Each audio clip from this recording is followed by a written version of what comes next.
ಎಲ್ರಿಗೂ ಕೂಡ ನಮಸ್ಕಾರ. ಬಿಗ್ ಬಾಸ್ನಲ್ಲಿ ಈಗ ಎಲ್ರಿಗೂ ಸಹ ಕೇಳಿಬರ್ತಾ ಇರುವಂಥದ್ದು ಮತ್ತೇನೂ ಅಲ್ಲ, ಅದೇ ಅಗ್ನಿ ಪರೀಕ್ಷೆ. ಬಿಗ್ ಬಾಸ್ನ ಅಗ್ನಿ ಪರೀಕ್ಷೆ ಈಗ ಎಲ್ಲರನ್ನ ತಲೆ ಕೆಡಿಸುವಂತೆ ಮಾಡಿದೆ. ಯಾಕೆಂದರೆ ಬಿಗ್ ಬಾಸ್ ಪ್ರೋಮೋದಲ್ಲಂತೂ ಈಗ ನೋಡಿ ಎಲ್ಲರೂ ಸಹ ಹುಚ್ಚರಾಗ್ತಾ ಇದ್ದಾರೆ.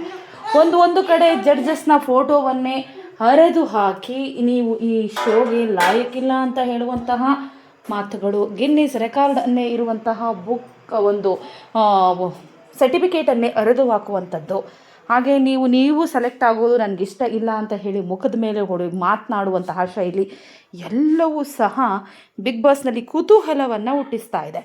ಇದಕ್ಕೆ 4 ಜನ ಜಡ್ಜಸ್ ಬಂದಾಗಿದೆ. ಶ್ರುತಿ, ವಿನಯ್, ಚಂದನ್ ಶೆಟ್ಟಿ ಹಾಗೆ ಶ್ರುತಿಯವರು. ಈ 4 ಜನ ಜಡ್ಜಸ್ 60 ಜನ ಇರುವಂತಹ ಕಾಮನ್ ಪೀಪಲ್ಗಳನ್ನು ಇವರು ಜಡ್ಜ್ ಮಾಡಿ ಸೆಲೆಕ್ಟ್ ಮಾಡಬೇಕಾದಂತಹ ಒಂದು ಸನ್ನಿವೇಶ ಏನಿದೆ ಅದು ಎದುರಾಗಿರುವಂಥದ್ದು.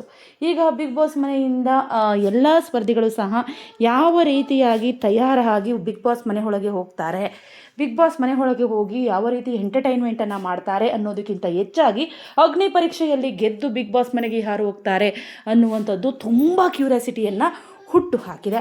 ನೀವು ಸಹ ಬಿಗ್ ಬಾಸ್ನ ಅಗ್ನಿ ಪರೀಕ್ಷೆಗಾಗಿ ವೆಯ್ಟ್ ಮಾಡ್ತಾ ಇದ್ದು ಪ್ರತಿದಿನ ಅಪ್ಡೇಟ್ಗಾಗಿ ನಮ್ಮ ಚಾನಲನ್ನು ಸಬ್ಸ್ಕ್ರೈಬ್ ಮಾಡಿ. Thank you for watching.